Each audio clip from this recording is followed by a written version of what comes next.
So for the side lever this month, we're putting it by itself because it is a very heavy strength movement.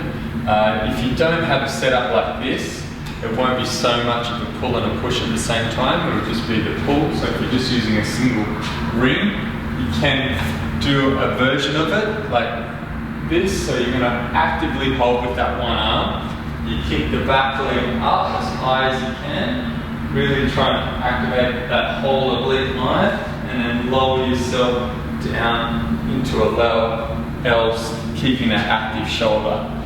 So you've got that position, and you do, 3 reps one side, take a rest, then do the other side. So actively lift up, and then control into that L. Now, if you've got a setup like this, you're going to push with that bottom arm, pull with the top arm, and then lower down. So you're going to squat yourself up into that position, get as high as you can actively, and then try and stay as high as you can as you come off, and lower down. So doing 3 reps a side, really try and get that nice control as you lower.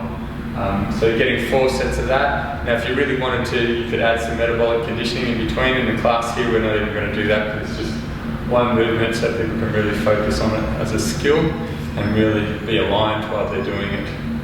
Get into it.